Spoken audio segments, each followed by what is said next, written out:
नमस्कार उद्योजक हो.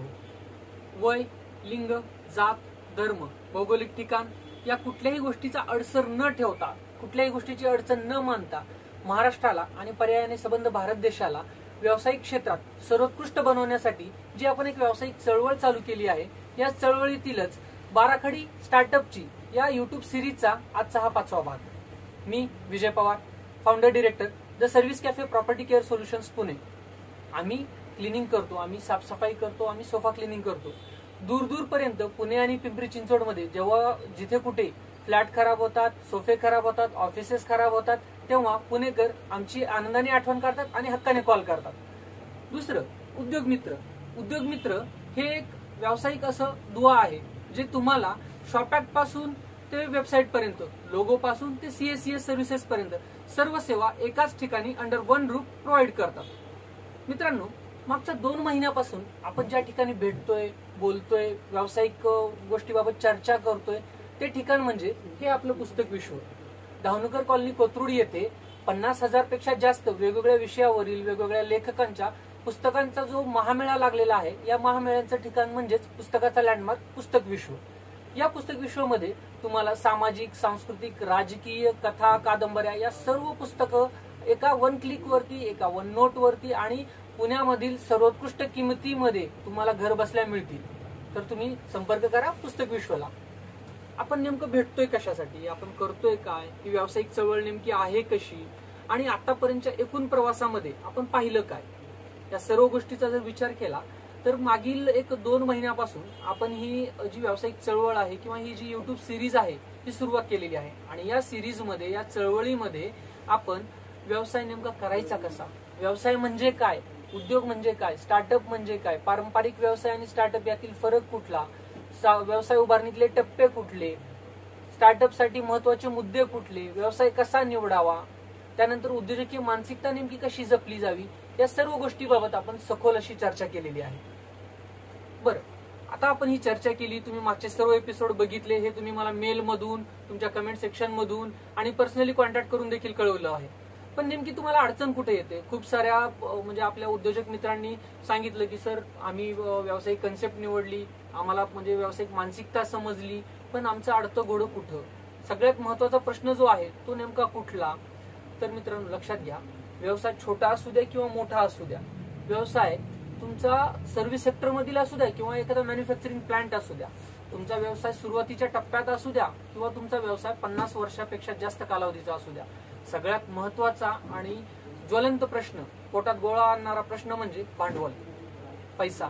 व्यवसायासाठी पैसा लागतो, व्यवसायासाठी भांडवल लागतं. मित्रांनो, तुम्हाला एक जाणवतं का की खूप सारं म्हणजे आता ज्यावेळेस आपण व्यवसायाचा विचार करतो किंवा व्यवसाय करण्यासाठी ज्यावेळेस आपण एक आयडिया डोक्यात येते, त्यावेळेस सगळ्यात पहिला प्रश्न येतो, याचा खर्च कसा करणार, याची आर्थिक तरतूद जी आहे ती कशी करणार.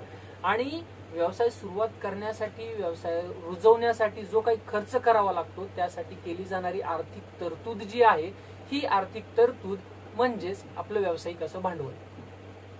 बरं, आता हे भांडवल जे आहे, या भांडवलाच्या बाबतीत उद्योग, व्यवसाय किंवा स्टार्टअप या क्षेत्रामध्ये एक कन्सेप्ट आहे आणि हीच कन्सेप्ट बीज भांडवल किंवा सीड कॅपिटल म्हणून ओळखली जाते. तर नेमकं सीड कॅपिटल किंवा बीज भांडवल काय आहे? तर मित्रांनो, ज्यावेळेस आपण आपली व्यावसायिक संकल्पना ही आयडियापासून एखाद्या व्यावसायिक प्रोजेक्ट पर्यंत किंवा व्यवसायापर्यंत पोहोचते, त्यावेळेला आपल्याला काही खर्च करावा लागतो. उदाहरण द्यायचं झालं तर आमचा क्लिनिंगचा व्यवसाय.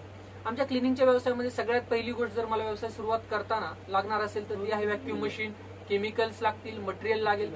तर हे खरेदी करण्यासाठी, हे विकत घेण्यासाठी मला जो पैसा किंवा जी आर्थिक तरतूद करावी लागणार आहे, ते असणार आहे माझं बीज भांडवल. थोडक्यात एखादा व्यवसाय सुरू करण्यासाठी जो पैसा किंवा जी आर्थिक तरतूद करावी लागते, ती आर्थिक तरतूद म्हणजेच आपलं बीज भांडवल. बरं, आता हे बीज भांडवलाची कन्सेप्ट समजली आम्हाला, पण पुढचं काय? भांडवल म्हणजे एक्झॅक्टली काय? तर जसं आपण म्हणतो की व्यवसाय रुजवण्यासाठी, व्यवसाय वाढवण्यासाठी, व्यवसाय जपण्यासाठी, व्यवसाय मोठा करण्यासाठी प्रत्येक पावलावरती मित्रांनो आपल्याला पैसा हा लागतोच, बरोबर.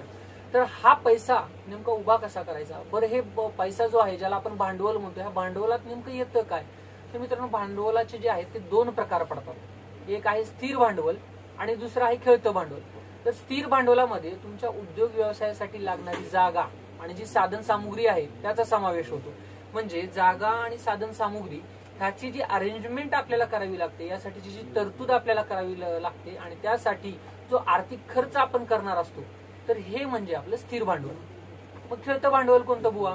तर खेळतं भांडवल जे आहे, तुमचा जो दैनंदिन खर्च आहे, तुमचा व्यवसाय चालू ठेवण्यासाठी, तुमचा व्यवसाय रन करण्यासाठी जो तुमचा दैनंदिन खर्च आहे, तो खर्च भागवण्यासाठी जी आर्थिक तरतूद केली जाते, ती आर्थिक तरतूद म्हणजे तुमचं खेळतं भांडवल.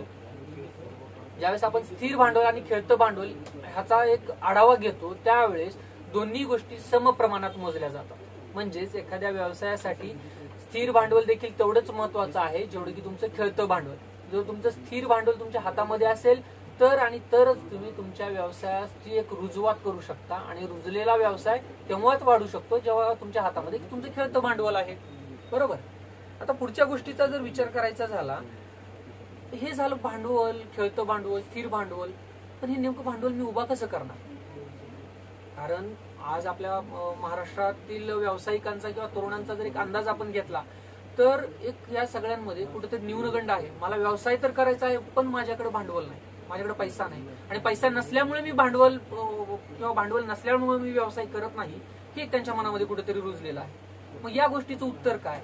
पण खरंच ही गोष्ट म्हणजे भांडवल नाही म्हणून व्यवसाय करत नाही, हे उत्तर कितपत योग्य आहे किंवा खरं आहे का? हे काय वाटतं तुम्हाला, हे उत्तर खरं आहे का की पैसा नसेल तर आपण व्यवसाय करूच शकत नाही? नक्कीच पैसा तर लागणारच आहे, पण कुठलाही व्यवसाय तुम्ही छोट्या स्वरूपात जर करायचं म्हणलं, जसं की म्हटलं तुम्हाला बीज भांडवल आहे, तर त्यासाठी लागणारा पैसा, त्यासाठी लागणारं भांडवल, हे बीज म्हणजे आपण पेरणी करताना जे बीज टाकतो, आपलं पीक उगवताना जे बीज टाकतो, हे ज्यावेळेस पीक काढणीच्या वेळी लागणारं पीक आणि पेरणीच्या वेळी लागणारे बीज याची तुलना कधीच होऊ शकत नाही मित्रांनो. कारण सुरुवातीचं भांडवल हे कमीच लागणार आहे. सुरुवात करायला काय हरकत आहे? बरोबर. ज्यावेळेस आपण पुढचा किंवा भांडवल उभारणीचे मार्ग कोणते ह्याचा विचार करतो, त्यावेळेस तुमच्या डोक्यात नेमकं येतं काय की मला काय म्हणजे भांडवल, मी व्यवसाय करतोय तर मला भांडवल कुठून मिळालं पाहिजे, मी काय केलं पाहिजे? की फक्त म्हणायचं मला भांडवल नाही, माझ्याकडे पैसा नाही आणि मी व्यवसाय करणार नाही. मग ही पळवाट नाही का झाली? खरंच आपण व्यावसायिक आहोत का? या सर्व गोष्टीचा ज्यावेळेस आपण आढावा घेतो, अभ्यास करतो, तरी एक गोष्ट लक्षात येते मित्रांनो, जर आपण आपल्या आजूबाजूला पाहिलं, डोळसपणे पाहिलं, तर भांडवल उभारणी ही म्हणावी तेवढी अवघड गोष्ट नाही. तुम्ही म्हणाल काय विजय सर काहीतरी सांगतायत आणि हे चुकीचं आहे, पण मित्रांनो हे एकदम खरं आहे. हे तुम्हाला पुढच्या 10 मिनिटांमध्ये कळून येईल. नेमकं कसं? तर भांडवल उभारणीसाठी आपल्याकडे असे काही मार्ग आहेत ज्याच्यामधून आपण सहजासहजी, कसं आहे मित्रांनो, पाण्यात पडल्यानंतर आपल्याला हातपाय तर हलवावेच लागणार, त्याशिवाय आपण पोहणार नाही. जर हातपाय नाही हलवले तर आपण बुडणारच आहे. त्यामुळे सहजासहजी हा शब्द मी जाणून बुजून वापरतोय, जेणेकरून तुम्ही व्यवसाय करताय तर थोडीफार हालचाल देखील केलीच पाहिजे. मग या व्यवसाय करताना जे भांडवलाची आवश्यकता आहे, ह्या भांडवल उभारणीसाठीचे नेमके मार्ग कोणते? तर ह्या मार्गाचा एक अंदाज घेताना सगळ्यात पहिलं, ज्याला जसं आपण मगाशी चर्चा केली की बीज भांडवल किंवा सीड कॅपिटल, तर हे जे बीज भांडवल किंवा सीड कॅपिटल लागतं, ह्यातला भांडवल उभारणीतला सगळ्यात पहिला मार्ग म्हणजे आपलं वैयक्तिक भांडवल उभारणी. नेमकं वैयक्तिक भांडवल उभारणी म्हणजे काय? ज्यावेळेस आपण वैयक्तिक भांडवल उभारणी ह्या कन्सेप्टचा किंवा या संकल्पनेचा विचार करतो, तर आपली स्वतःची झालेली बचत, आपण मित्रपरिवार, नातेवाईक यांच्याकडून उसने घेतलेले पैसे, ह्या सर्व गोष्टींचा समावेश हा वैयक्तिक भांडवल उभारणीमध्ये येतो. होऊ शकतं का वैयक्तिक भांडवल उभारणीतनं कुठला व्यवसाय होऊ शकतो का? का नाही होऊ शकणार मित्रांनो? तुम्हाला माहिती असेल तर इन्फोसिसचे नारायण मूर्ती सर ज्यावेळेस इन्फोसिसची सुरुवात करत होते, त्यावेळी मूर्ती सरांनी सुधा मूर्ती मॅडमचे दागिने गहाण टाकून 10,000 रुपयाचं बीज भांडवल उभा केलं, आणि या बीज भांडवलातूनच किंवा या बीज भांडवलाच आपण वैयक्तिक भांडवल म्हणू, या वैयक्तिक भांडवलातूनच आज फक्त आपल्या देशालाच नव्हे तर जगाला हेवा वाटावं असं इन्फोसिसचं साम्राज्य उभं राहिलं आहे. यातलं दुसरं उदाहरण कुठलं? तर मित्रांनो, आज आपण जर बघितलं, मोबाईल सिम कार्ड मध्ये सगळ्यात जास्त इंटरनेट स्पीड देणारं नेटवर्क जर बघितलं तर काही ठिकाणी जिओ आहे, काही ठिकाणी एअरटेल आहे, पण बहुतांश ठिकाणी एअरटेलला नेटवर्कची स्पीड चांगली आहे. तर ह्याच एअरटेल उभारणीचा किस्सा देखील असाच रंजक आहे. बरं, हा किस्सा नेमका कुठला? तर ज्या वेळेस एअरटेलचे संस्थापक सुनील सर यांनी भांडवल उभारणीसाठी प्रयत्न सुरुवात केली, तेव्हा त्यांना मार्ग दिसला एकच की त्यांच्या वडिलांकडून त्यांनी 70,000 रुपयाचं बीज भांडवल किंवा वैयक्तिक भांडवल उभारणी केली, आणि आज आपण पाहतोय की एअरटेलचं साम्राज्य उभं राहिलं. बर, सगळ्यात महत्वाचा किंवा माहिती असणारा तर ते आहे, आज भारतामध्ये नव्हे तर जगामध्ये देखील ज्यांचं साम्राज्य पसरलेलं आहे असं रिलायन्स. ह्या रिलायन्सचे संस्थापक म्हणजेच आपले धीरूभाई अंबानी हे येमेन या देशामध्ये पेट्रोल पंपावरती 9 वर्ष काम करून त्यांनी जी बचत केली होती, ह्या बचतीतूनच त्यांनी रिलायन्स टेक्सटाईल्स, जो टेक्सटाईल मधला त्यांचा सर्वात पहिला व्यवसाय होता, ह्या रिलायन्स टेक्सटाईल्सची मुहूर्तमेढ रोवली होती. म्हणजेच वैयक्तिक भांडवल उभारणीतनं सुद्धा आपण व्यवसायाची सुरुवात करू शकतो. भले सुरुवात छोटी असेल पण सुरुवात नक्की होईल, आणि एकदा सुरुवात झाली तर त्या सुरुवातीतनं त्या व्यवसायाला ब्रँड पर्यंत पोहोचवायचं, एक ओळख किंवा एक आयडेंटिटी द्यायचं काम हे आपल्या व्यावसायिकांचं आहे. म्हणजे याचा अर्थ असा कुठंच नाही की तुमच्याकडे भांडवल कमी आहे, वैयक्तिक भांडवल कमी आहे किंवा पैसा नाही त्यामुळे मी व्यवसाय करू शकत नाही, ही गोष्ट चुकीची आहे. बरोबर. तर भांडवल उभारणीतला आपला दुसरा मार्ग जो आहे तो आहे वैयक्तिक कर्ज. लक्षात घ्या, वैयक्तिक भांडवल आणि वैयक्तिक कर्ज ह्या दोन वेगवेगळ्या गोष्टी आहेत. वैयक्तिक भांडवलामध्ये तुमची बचत, नातेवाईकांनी केलेली मदत, मित्रांनी केलेली मदत या गोष्टी येतात. तर वैयक्तिक कर्ज ह्या सेक्टरमध्ये अशासकीय, लक्षात घ्या, अशासकीय, निम बँकिंग किंवा नॉन बँकिंग, अशासकीय, नॉन बँकिंग, खाजगी व्यक्ती किंवा संस्था यांचा समावेश हा वैयक्तिक कर्जामध्ये येतो. पुन्हा एकदा, अशासकीय, नॉन बँकिंग, खाजगी व्यक्ती किंवा संस्था ह्या तुम्हाला तुमच्या भांडवल उभारणीमध्ये वैयक्तिक कर्जासाठी मदत करू शकतात. बरं, वैयक्तिक कर्ज उभारणीसाठी नेमकं तुम्हाला लागतं काय, तर वैयक्तिक कर्ज जर तुम्ही खाजगी संस्थाच्या माध्यमातून, खाजगी व्यक्तीच्या माध्यमातून जर उभारत असाल तर तुम्हाला लागणारी गोष्ट आहे ते म्हणजे तारण. जे कर्ज तुम्ही घेणार आहात त्या कर्जासाठी तुम्हाला तारण लागणार आहे. बरोबर. दुसरी गोष्ट, वैयक्तिक कर्ज उभारणीमध्ये जो व्याजदर आहे सर्वात जास्त असतो, आणि कुठंतरी एखादी वैयक्तिक व्यक्ती असेल किंवा संस्था असेल ह्याचा समावेश थोडक्यात सावकारी टप्प्याकडे जातो. म्हणजे आपण काहीतरी तारण ठेवतोय आणि कर्ज घेतोय, जर कर्ज नाही फेडलं तर जे आपण तारण ठेवलंय त्यावरती टॅक्स येणार आहे, म्हणजे थोडक्यात सावकारी झाली. तर ह्या गोष्टीला कुठेतरी हा जो मार्ग आहे हा आपण टाळू शकतो भांडवल उभारणीमध्ये. बरोबर. बरं, दुसरं वैयक्तिक कर्ज ह्याच्यामध्ये दुसरा एक आपल्याला मार्ग जर बघितला तर बँकिंग सेक्टरमध्ये सुद्धा आपण वैयक्तिक कर्ज घेऊ शकतो. आजकाल बँकिंग सेक्टर खूप पुढारलेलं आहे, म्हणजे वेगवेगळ्या बँका ज्या आहेत तर त्या तुम्हाला वैयक्तिक कर्ज देतात. बरोबर. मग हे कर्ज तुम्ही कशासाठी वापरता याला बँकेशी काही देणं घेणं नाही. म्हणजेच तुम्ही बँकेतून वैयक्तिक कर्ज घेऊन ते तुम्ही तुमच्या व्यवसायात गुंतवणूक करू शकता. बरं, यासाठी लागतं काय, तर बँकेकडून वैयक्तिक कर्ज घेण्यासाठी बँक तुमची आर्थिक पत, बरोबर, बँक तुमची आर्थिक पत तपासते किंवा त्याचा आढावा घेते. ही पत तपासण्याचं एक मार्ग म्हणजे तुमचा सिबिल स्कोअर असतो. त्या बँकेशी तुमचे असलेले व्यवहार आणि तुमचा जो सिबिल स्कोअर आहे याच्या आधारावरती तुम्हाला मिळणाऱ्या कर्जाची रक्कम ठरते आणि बँक तुम्हाला वैयक्तिक कर्ज देते. इथं पण तेच आहे की बँक ज्यावेळेस तुम्हाला वैयक्तिक कर्ज देते त्यावेळेला फक्त तुमचे वैयक्तिक कागदपत्र जे आहे याची चौकशी होते, त्यामुळं इथं तुम्हाला व्यावसायिक कागदपत्रांची गरज पडणार नाही. बरोबर. दुसरी गोष्ट अशी की वैयक्तिक कर्जाचा जो परतावा आहे, व्याज परतावा जो आहे, हा व्याजदर जास्त असतो. कुठेही तुम्ही बँकिंग सेक्टर घ्या, नॉन बँकिंग सेक्टर घ्या, गव्हर्नमेंट सेक्टर घ्या किंवा प्रायव्हेट सेक्टर घ्या, जिथं कुठं तुम्ही वैयक्तिक कर्ज घेता तिथे व्याज परताव्याच्या व्याजदराची रक्कम किंवा टक्का हा जास्त असतो.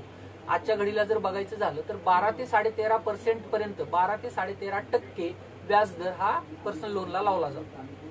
त्यामुळे शक्यतो तरी नवउद्योजक, नवे व्यावसायिक यांनी हा वैयक्तिक कर्ज ह्या मार्गापासून थोडंसं लांब राहिलं बरं आहे. बरं, पुढचा टप्पा जो आहे, हा पुढचा टप्पा किंवा पुढचा मार्ग आपल्याला म्हणता येईल जो आहे बिझनेस लोन. बिझनेस लोन हा व्यवसायासाठी सर्वोत्कृष्ट म्हणता येईल असा मार्ग आहे. का, तर दोन गोष्टी होतात. बँका ज्यावेळेस तुम्ही बँकिंग सेक्टरमध्ये बिझनेस लोनसाठी अप्लाय करता किंवा नोंदणी करता तेव्हा बँका तुमच्याकडून कागदपत्रांची अपेक्षा करतात. म्हणजे जर तुमचे कागदपत्र जे आहेत ते बँकांना परफेक्टच लागतात, पूर्णच लागतात, ज्यामध्ये तुमच्या व्यवसाय नोंदणीचे कागदपत्र असतील, तुमच्या व्यवसायाच्या कंप्लायन्सचे कागदपत्र असतील, तुमच्या व्यवसायाच्या टॅक्सेशनचे कागदपत्र असतील. दुसरा त्यातला महत्वाचा मुद्दा असा की बँक तुम्हाला कर्ज देते कशाच्या आधारावर. आपले खूप सारे उद्योजक म्हणतात की बँका कर्ज देत नाहीत. मित्रांनो, चुकीचं आहे. बँका कर्ज देण्यासाठीच आहेत बँका. त्यांचा कर्ज देणं हा बँकाच्या व्यवसायाचा एक भाग आहे. बँका तुम्हाला कर्ज देतील, पण कधी? ज्या वेळेला बँकांना खात्री पटेल की तुम्ही घेतलेलं कर्ज फेडण्याच्या पात्रतेचे आहात. बरं, हे कधी कळणार? तुमचा व्यवसाय अजून सुरुवातच झालेली नाहीये, तुमच्या व्यवसायातनं तुम्हाला उत्पन्न मिळत नाहीये, मग बँका ठरवणार कसं? तर यासाठी आपला जो बिझनेस प्रोजेक्ट आहे, जो बिझनेस प्लॅन आहे, तर हा प्रोजेक्ट रिपोर्ट एखाद्या अनुभवी सीए किंवा सीएस कडून आपण बनवून घेतला पाहिजे. तर नेमका हा प्रोजेक्ट रिपोर्ट असतो काय? हा प्रोजेक्ट रिपोर्ट म्हणजे आपल्या व्यवसायाची भगवद्गीता म्हणता येईल. कारण आपला व्यवसाय नेमका चालणार कसा, व्यवसायातनं आपल्याला उत्पन्न येणार कसं, येणाऱ्या उत्पन्नातून आपण बँकेला त्यांच्या कर्जाचा परतावा कसा करणार, व्याजाचा परतावा कसा करणार, मुद्दलाचा परतावा कसा करणार, हे पूर्ण गोष्ट आपल्या प्रोजेक्ट रिपोर्टमध्ये असते. त्यामुळं आपला प्रोजेक्ट रिपोर्ट जर फुल प्रूफ असेल, त्यामध्ये प्रत्येक गोष्ट स्पष्टपणे नमूद केलेली असेल, तर मित्रांनो लक्षात घ्या, कुठलीच बँक तुम्हाला कर्ज नाकारणार नाही. जर तुम्हाला कर्ज पाहिजे तर तुमचा प्रोजेक्ट रिपोर्ट हा अनुभवी सीए किंवा सीएस कडून बनवून घ्या. कुठूनही कॉपी पेस्ट करू नका, इंटरनेटवर बघून ढापू नका. कारण बँकांना ह्या सगळ्या गोष्टी समजलेल्या असतात, बँकांना हे सर्व कळतं. त्यांचे जे ऑथॉरिटी असते, त्यांचे जे लोन डिपार्टमेंटचे लोक असतात, जे पडताळणी करतात, या सर्व लोकांना ह्या गोष्टी माहिती असतात. त्यामुळे चुकूनही कॉपी पेस्ट प्रोजेक्ट रिपोर्ट कधी सबमिट करू नका. तर आपण व्यावसायिक कर्जाच्या बाबतीत बोललो. ज्यावेळेस आपण व्यावसायिक कर्ज बँकिंग सेक्टर कडून घेतो, तर तुलनेने वैयक्तिक कर्जाच्या, पर्सनल लोनच्या तुलनेने हा बिझनेस लोनचा जो इंटरेस्ट रेट आहे तो कमी असतो. म्हणजे जिथं 12.5 ते 13% हा पर्सनल लोनचा इंटरेस्ट रेट आहे, तर तोच बँकेकडून जे आपण बिझनेस लोन घेतो त्याचा एक 9-10% पर्यंत येऊ शकतो. हा एक फायदा आहे. दुसरा फायदा असा, बँकेमध्ये आपली आर्थिक पत तयार होते. तिसरा फायदा असा की कर्ज देताना बँक तुमच्याकडनं वाजवून कागदपत्र घेते. त्यामुळं आपण कागदपत्राच्या बाबतीत एकदम निश्चिंत राहतो, जेणेकरून व्यावसायिक वाढीसाठी जेव्हा तुम्ही कधी भविष्यात टेंडरिंग करता किंवा कुठे टेंडर याच्यासाठी अप्लाय करता, त्यावेळेला तुमच्याकडे कागदपत्र परिपूर्ण असतात. हे झालं आपलं व्यावसायिक लोन. पुढचा जो मार्ग आहे, ज्याला आपण चौथा मार्ग म्हणता येईल, तर तो चौथा मार्ग आहे क्राऊड फंडिंग. क्राऊड फंडिंग काय आहे? क्राऊड म्हणजे काय? तर गर्दी. फंडिंग म्हणजे पैसा. म्हणजे काय? गर्दीचा पैसा? तर नाही मित्रांनो, क्राऊड फंडिंग म्हणजे थोडक्यात तसं म्हणता पण येईल गर्दीचा पैसा. पण ही जी गर्दी आहे, या गर्दीचा तुम्ही विधायक वापर कसा करता? म्हणजेच माझ्या संपर्कात किती लोक आहेत, तुमच्या संपर्कात किती लोक आहेत, किंवा सोशल मीडियामध्ये तुमच्याशी कनेक्ट किती लोक आहेत, तुम्ही किती लोकांना ओळखता किंवा किती लोकांपर्यंत तुम्ही पोहोचू शकता, भलेही ओळख नसेल, तर ह्या गोष्टीचा वापर करून क्राऊड फंडिंग जमवली जाते. मग क्राऊड फंडिंग नेमकी जमवली कशी जाते? तर तुमची जी व्यावसायिक संकल्पना आहे, ही व्यावसायिक संकल्पना क्राऊड फंडिंगच्या वेबसाईटवरती किंवा सोशल मीडियावरती रिव्हील केली जाते, सांगितली जाते, आणि त्या माध्यमातून आवाहन केलं जातं की आमच्या व्यावसायिक ग्रोथसाठी किंवा व्यवसायासाठी फंडिंग करा. मग इथे क्राऊड फंडिंग मध्ये 1 रुपयापासून ते जास्तीत जास्त किती अमाऊंट पर्यंत लोक तुम्हाला फंडिंग करू शकतात. या क्राऊड फंडिंग मध्ये 3 प्रकार येतात. क्राऊड फंडिंगचे 3 प्रकार आहेत. सगळ्यात पहिला जो प्रकार आहे हा आहे डोनेशन बेस्ड क्राऊड फंडिंग. नेमकं यामध्ये येतं काय? तर डोनेशन बेस्ड क्राऊड फंडिंग मध्ये ज्यावेळेस लोक तुम्हाला मदत करतात, फंडिंग करतात, तर त्यावेळेला कुठल्याही परताव्याची अपेक्षा ठेवत नाही. म्हणजे थोडक्यात ते डोनेशन दिलं, दान दिल्यासारखं आहे. दान दिलं, विसरून गेले, बरोबर. दुसरा जो टाईप आहे तो आहे रिवॉर्ड बेस्ड क्राऊड फंडिंग. तर नेमकं रिवॉर्ड बेस्ड क्राऊड फंडिंग काय आहे? रिवॉर्ड बेस्ड क्राऊड फंडिंग मध्ये लोक तुमच्या व्यवसायाच्या संकल्पनेवरती पैसे लावायला तयार असतात, पण त्याच्या बदल्यामध्ये, त्याच्या अगेन्स्ट मध्ये तुम्हाला लोकांना काहीतरी द्यावं लागतं. आता हे काहीतरी काय असतं? समजा तुम्ही व्यवसायाच्या सुरुवातीला एक reward based crowd funding generate केलेलं आहे, आणि ज्यावेळेस तुमचा व्यवसाय 6 महिने किंवा 1 वर्षानंतर व्यवस्थित चालायला लागणार आहे, त्यावेळेला तुमचा प्रोडक्ट किंवा सेवा याच्यामध्ये ज्या लोकांनी तुमच्या व्यवसायामध्ये पैसे गुंतवले आहेत, तर त्यांना तुम्ही तुमच्या प्रोडक्ट किंवा सेवामध्ये ऑफर देऊ शकता, मेंबरशिप देऊन त्यांना एक आयुष्यभरासाठी डिस्काउंट देऊ शकता. अशा काही गोष्टी. रिवॉर्ड हे त्या कंपनीच्या त्या एक जी संस्था आहे त्या संस्थेवर डिपेंड असतात. त्यामुळं हा एक प्रकार आहे. बेसमध्ये लोक फंडिंग करतात आणि विसरून जातात. का? तर ते त्यांनी दान केलेलं आहे, बरोबर. पुढच्या प्रकारामध्ये आपण पाहिलं रिवॉर्ड बेस. रिवॉर्ड बेस मध्ये जी संस्था किंवा जो व्यवसाय फंडिंग घेतो आहे तो रिवॉर्ड काय द्यायचं याची पॉलिसी ठरवतो, बरोबर. आणि तिसरा जो प्रकार आहे हा खूप महत्वाचा प्रकार आहे, आपल्याकडे तो तसं बघायला गेलं तर अजून तेवढा प्रचलित नाही, पण महत्वाचा प्रकार आहे तो म्हणजे equity based crowd funding. Equity based crowd funding मध्ये नेमकं होतं काय, तर जे लोक तुमच्या व्यवसायामध्ये पैसा गुंतवतात तर यांना त्यांनी गुंतवलेल्या पैशाच्या प्रमाणात तुमच्या व्यवसायामधून जो नफा येतो त्या नफ्याचं शेअरिंग केलं जातं. थोडक्यात इक्विटी बेस्ड क्राऊड फंडिंग हे जे आहे हे शेअर मार्केट टाईप आहे. म्हणजे जसं शेअर मार्केटमध्ये आपण काही कंपन्या शेअर विकत घेतो आणि कंपन्या आपल्याला डिव्हिडंड वगैरे देतात, तर त्याच टाईपमध्ये इक्विटी बेस्ड क्राऊड फंडिंग आहे. बरोबर. पुढचा प्रकार जर आपण बघितला फंडिंग मध्ये, तर यामध्ये जसं आपण बघितलं की क्राऊड फंडिंग मध्ये आपण 3 टाईप बघितले. या 3 टाईपच्या क्राऊड फंडिंग नेमकं आपण घेणार कुठून? पण क्राऊड फंडिंग मला मिळवायची आहे, बरोबर, सोशल मीडिया तर आहेच, पण याच्यासोबत दुसऱ्या काही वेबसाईट देखील आहेत ज्या की तुम्हाला क्राऊड फंडिंगसाठी मदत करतात. तर या वेबसाईट कुठल्या? तर एक आहे किटो, KETTO किटो, आणि दुसरी आहे इम्पॅक्ट गुरु. या 2 वेबसाईट जर तुम्ही गुगलवरती टाकलं की website for the crowd funding, त्यावेळेला तुम्हाला आपल्या इंडियामध्ये इम्पॅक्ट गुरु ही सगळ्यात म्हणजे तसं बघायला गेलं तर चांगली वेबसाईट आहे ज्याच्या माध्यमातून फंडिंग केलं जातं. आणि काही वेबसाईटची अशी पण पॉलिसी आहे की ज्या तुम्हाला जेवढं फंडिंग मिळालेलं आहे त्याच्या समहाऊ पर्सेंटेजमध्ये, काहीतरी पर्सेंटेजमध्ये ते त्यांचा शेअर घेतात. तर या वेबसाईटवरनं तुम्ही तुमची प्रोफाईल तयार करून नक्कीच क्राऊड फंडिंगसाठी प्रयत्न करा. पुढचा जर आपल्या भांडवल उभारणीतला पर्याय किंवा मार्ग बघितला तर तो आहे एंजल इन्व्हेस्टमेंट. हा मार्ग आपल्या भारतामध्ये सर्वात परिचित आहे. आपण आताच बघितलं असेल की शार्क टँक इंडिया, ह्या शार्क टँक इंडियामध्ये जे वेगवेगळे शार्क्स होते त्यांनी पैसे गुंतवणूक करून जे काही इक्विटी विकत घेतली कंपनीची, तर ही इक्विटी जी आहे या प्रकाराला एंजल इन्व्हेस्टमेंट म्हणतात. एंजल इन्व्हेस्टर हे लोक कोण असतात? तर हे ऑलरेडी मार्केटमध्ये सेटल असलेले बिझनेस पर्सन्स असतात. यांचे व्यवसाय जे आहेत ते ऑलरेडी सेटल आहेत. यांना आणि यांच्याकडे असलेला अतिरिक्त पैसा म्हणता येईल, हा अतिरिक्त पैसा वेगवेगळ्या आणि नवीन व्यावसायिक संकल्पनेवरती गुंतवायचा असतो.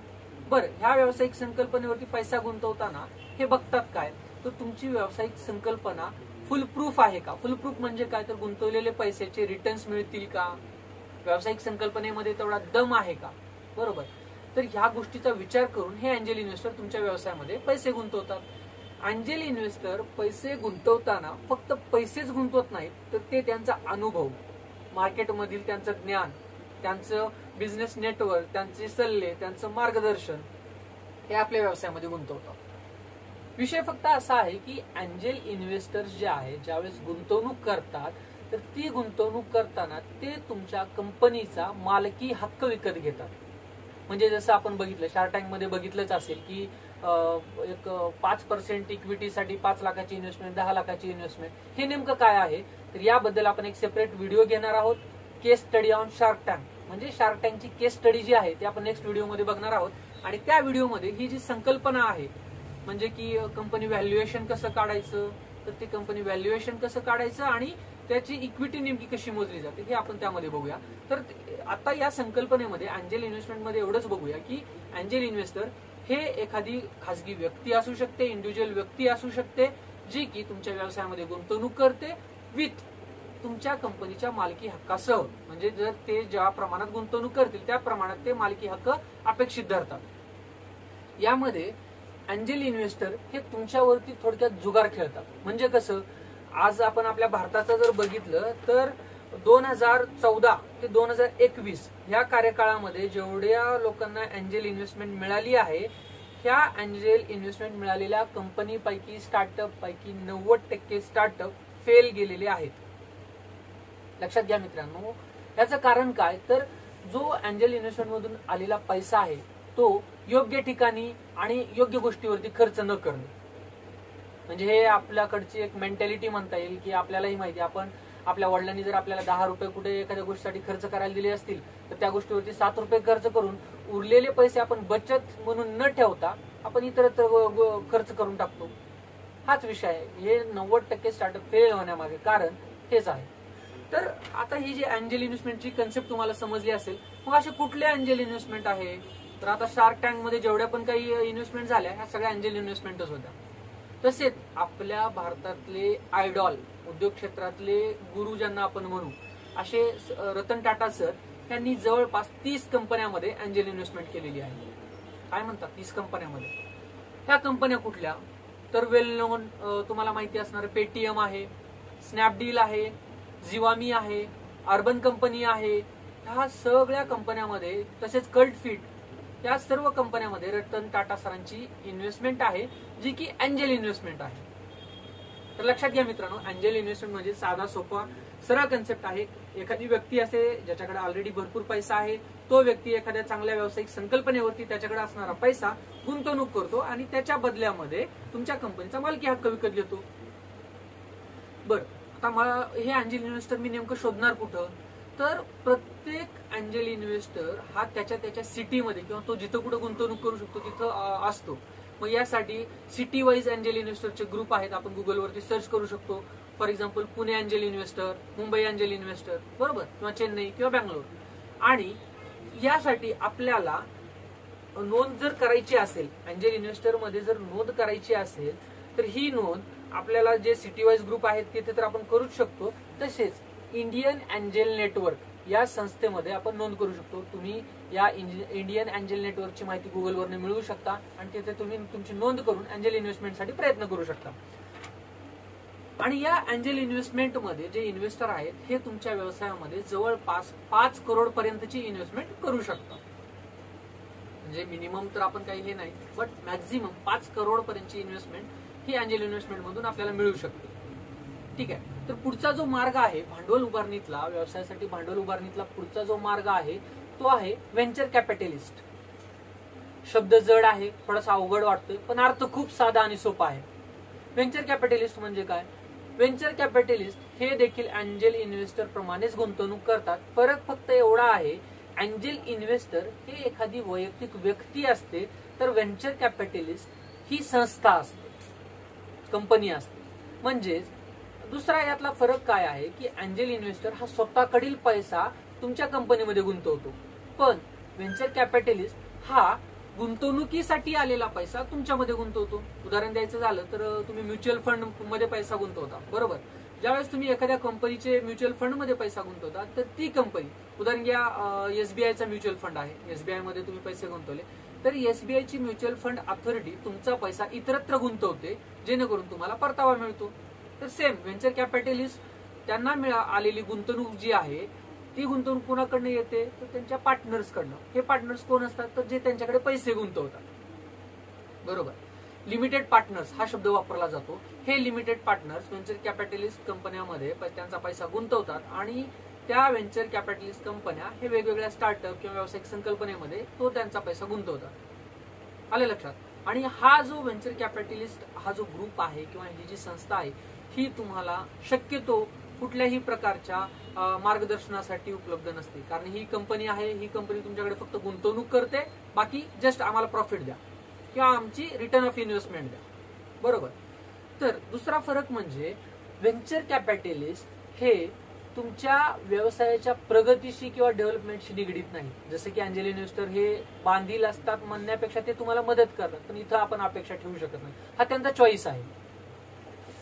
परत अँजल इन्व्हेस्टर तुमच्या स्टार्टअप फेज मध्ये किंवा व्यवसाय उभारणीसाठी सुद्धा इन्व्हेस्ट करू शकतात.